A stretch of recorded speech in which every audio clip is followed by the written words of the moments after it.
All right, there's our Kenyan Sand Boa, albino anery, which is a snow essentially, and also has a splash gene, which is another recessive. This is actually like a triple recessive right here.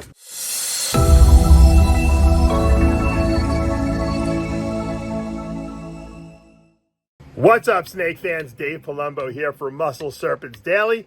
We're finishing out the week here with a video on ball pythons. So we did 3 videos this past week on boas and pairing them up and what we're going to be breeding. And I still didn't get to show them all to you, but I showed you a lot of them. And now we're going to be looking at some ball pythons today. We're going to be looking at 2 clutches specifically that I produced a couple years ago. And I kind of put them in the rack, let them grow. And we kind of forgot about a couple of them, which is not necessarily a good thing. Matter of fact, I said, Pablo, where's those male double-head tri-stripe pieds that we produced? And he's like, I don't see them anywhere. I don't even remember. And he takes care of everything, don't forget. I said, Pablo, they're here someplace. Trust me. He's like, nope, I didn't see them. We looked all over, and I'm like, and then I spotted them on one of our holdback racks. And I said, would you bet your bank account that they're not here? And he's like, nope. He's like me. We can't remember anything, both of us. I'm like, well, here they are. And then we realized also that we really weren't feeding them enough. Because at first it doesn't even matter because we had to grow those females up for, but they grew pretty fast. And you're going to get to see exactly what I'm talking about in 2 minutes. So let's go into the snake room and take a look. All right, there's our Kenyan Sand Boa, albino anery, which is a snow essentially, and also has a splash gene, which is another recessive. This is actually like a triple recessive right here. And she just ate a nice size. What did you feed her? Fuzzy? It was a fuzzy, yeah. She's got a nice little bulge in her. She's nice and plump. So she's starting to put on some nice size. Finally, we're getting I got a snake I can almost take out and play with a little bit. She's looking really good though. All right, I want to show you a really cool clutch that I produced in 2020 that I've been growing up for over 3.5 years now, and we're going to finally get to try to breed these guys this year.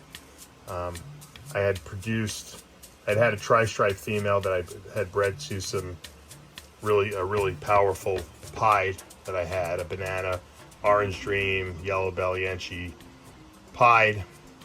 And I produced these babies that are double het for tri-stripe and pied, and the females are finally up to size. I have 4 females and I have 4 males, actually, ironically enough. I held them all back. I didn't sell any of them.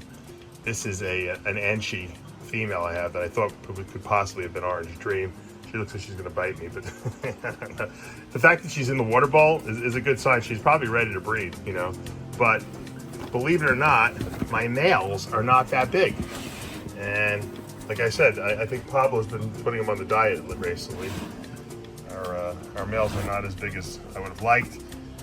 I mean, these guys are 2 years, 2.5. They're old and they're really small. They were being fed, I guess, like for maintenance. I don't know why, but I guess we figured it was going to take a while for the females to get up to size. But we got some big females here. She's like I said, an Enchi. This girl's really beautiful. This girl's was an anomaly because we should never have had any banana females in this, because the male was a male maker, but we did get 1 banana female, which is kind of cool. I'm calling this banana, orange dream, yellow belly, possible. I don't know if she's Enchi or not. 100% once again het pied and het tri-stripe, and they're all actually 50% het hypo too, so you never know. Might get something sneaking in there. This is probably the nicest female we have. They're all really big. This one is an Enchi. See, this one's Enchi, double het, tri-stripe pied. This one is a little lighter, so that's why I think she's Orange Dream. Doesn't look yellow belly to me. So this is probably Enchi Orange Dream. This is Enchi. This is just Enchi, double het, tri-stripe pied. And this one's banana. And then this is an Enchi yellow belly, I'm pretty sure. And she's a little smaller. This one wasn't as good an eater. So we might not breed this one this year, but these 3 are definitely going. I'll show you my males. Look how small these guys are. I'm embarrassed to show them to you. Seriously. This is what I believe to be banana, orange dream, leopard, yellow belly, double het, tri-stripe, and pied. They actually are producing sperm plugs, but they're really little. I just don't think they're going to get the job done. That's what I'm really worried about. This is probably the nicest one. This one's banana. We got a lot of it. Well, all the males are going to be bananas, so that's because it's a nail maker. Banana, yellow belly, I don't know, leopard, maybe Enchi, double het, tri-stripe pied. And then this one's banana, Enchi, yellow belly, double het, tri-stripe pied. So we have a bunch of, you know, males. We have one more too. What's the other one? This one's really nice too. This one's probably maybe the nicest one. This one's like a paradox. And it's got banana, orange dream, yellow belly, Enchi, double het, tri-stripe pied. This one's, look how clean this one is. This one's really, really nice. He's the nicest one. Plus he's got that like paradoxed head. Look how clean he is looking. They all have like, you know, speckles on him, the banana speckles. He doesn't really have that many. He just has that. And he had that from birth. He had that paradoxing. So he's actually producing sperm plugs. So I'm having Pablo feed these guys really heavily the next month because those females are ready to go. And I don't want to miss the window of opportunity, so to speak. So will we produce tri-stripe pieds this year? There's a possibility. I mean, I got 4 males to try to put one with each female. Just leave them in there. But we got to get these guys up to a little bit bigger size. Also, I'm going to test the theory that, you know, maybe size doesn't matter. You know, bodybuilding, we always say size matters. But in snake breeding, sometimes size doesn't matter. Sometimes age matters more, maturity. So we'll see. These guys all just shed too, so they're looking really nice. All right, here's another project I have that I've been growing up. A bunch of females. I had 3, but actually one died. I don't know why, just out of nowhere. This is Orange Dream Fire Krypton Het Ultramel. So this is our Ultramel Clown or Ultramel Cryptic project. And these are going to be spectacular. These are right on the cusp of being big enough to breed. This girl, I think, is just going to make it, to be honest with you. This is, like I said, Orange Dream, I believe, Fire. Got a question mark on the Fire. Krypton, you can see that big ear stripe. So she's 1 copy of Clown, 1 copy of Cryptic, which is essentially a homozygous animal, you know, even though we're getting 1 from each gene pool. And she's het for Ultramel, which is very powerful, because imagine if we put Ultramel into this looking girl here. She would be off the charts. Now this girl is a super OD Krypton Het Ultramel. She's a little bigger, and we've been breeding her. And we've been breeding her to one of her, I think to her brother here.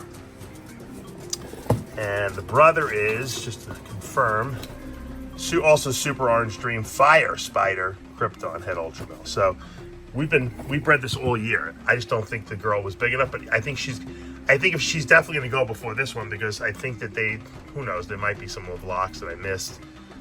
If anything, I'm hoping she'll go early 2024. This one will probably go later 2024. Pretty much both looking the same. The male obviously is a little different. And will we hit that Ultramel? The good, interesting thing is how the Kryptons both are going to connect with each other is interesting, because each snake can throw either Clown or Cryptic. And so we won't know which ones they do. So if each one of them throw Clown, we're going to get Clowns. If each one of them throw Cryptics, we're going to get Cryptics. If one throws a Clown, one throws a Cryptic, we're going to get Kryptons. So we're definitely getting something visual. We just don't know what it's going to be when we breed these two. And then there'll be a 25% chance of hitting that Ultramel, because we're doing Het Ultramel to Het Ultramel, essentially. All right, my Amazon Basin, who continues to turn greener and greener.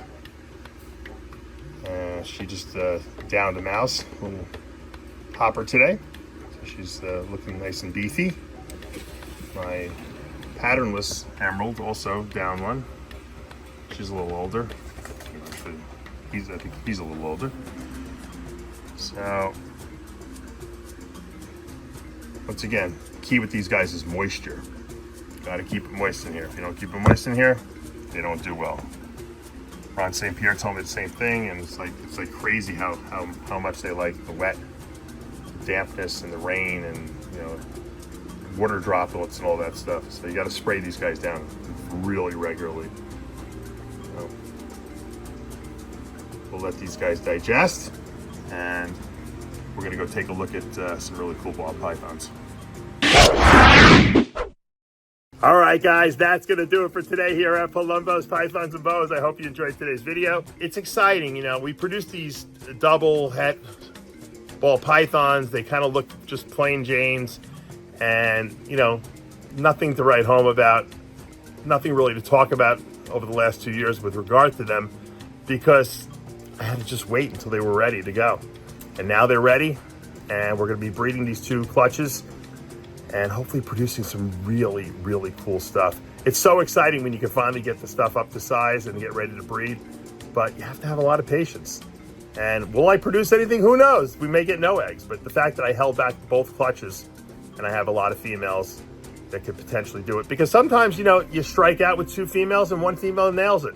You just never know. So it's always good on big projects like that to hold back extra stuff. I have a couple projects that I know that I sold some of the which I probably shouldn't have, that people will be breeding this year and probably producing some incredible stuff way before I do. So just the way it goes. When you have a lot of snakes, sometimes it's hard to focus down on, 2 or 3 specific ones, and you wind up neglecting them, and then someone else that's all they got, and they focus on them 100%, and then they get up to breed first. But as long as someone makes it, that's all that matters. All right, guys, I hope you're enjoying the videos. I hope you enjoyed today's video, plus this past week's videos. We're going to be doing more breeding videos over the next couple weeks. If you like what you see and show us the love, hit that subscribe button, turn on those notifications, hit that like button. I'll see you back Monday morning.